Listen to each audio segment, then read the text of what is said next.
Hello friends, আগামীকাল তো দোল, তাই আজকে ন্যাড়াপোড়া আমরা চলে এসেছি মাঠে। এখানে বাবা কলা গাছ কেটে নিয়ে এসছে, কেটে মাঠের মাঝখানে চলে এসেছি, গর্ত করে নিয়েছে।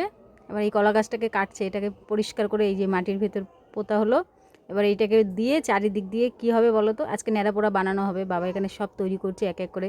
আর গ্রামের সমস্ত বাচ্চারা চলে এসেছে ন্যাড়াপোড়া করার জন্য। সবাই গাছের পাতা টাতা নিয়ে চলে এসেছে, কলা গাছের ফাতরা নিয়ে এসছে।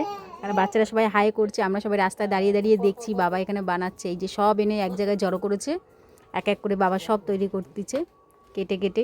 আর এখানে বাচ্চারা খুব মজা করছে, ন্যাড়া পোড়া বানাবে সন্ধ্যের পরে। এখন তৈরি হচ্ছে, এরপরে পোড়ানো হবে। আর তার সাথে তোমাদের সঙ্গে দেখাবো, আরও অনেক ভিডিও আছে, শেয়ার করব। সবাই এখানে কত উঁচু করে বানিয়েছে দেখো, দেখছে বাবার ডবলে ডবল। আর বাচ্চারা সব মজা করে করে সব শুকনো পাতাগুলো টেনে টেনে এনে দাদুকে দিচ্ছে, দাদু সব তৈরি করে দিচ্ছে। এই যে সব থেকে পুচকে সদস্য, খুব মজা হচ্ছে, সবাই মিলে খুব বাচ্চারা ভীষণ মজা করছে, মজা করে বানাচ্ছে। এই যে আমরা রাস্তায় সব দাঁড়িয়ে আছি, এখানে সব বাচ্চারা এক এক করে এই যে ফাইনাল লুক আস্তে আস্তে তৈরি হয়ে যাচ্ছে। সব বাচ্চারা মাঠে দেখো খেলছে, মজা করছে, বানাচ্ছে। এখানে একটু মজা করে নিল, ফাইনাল লুক দেখো।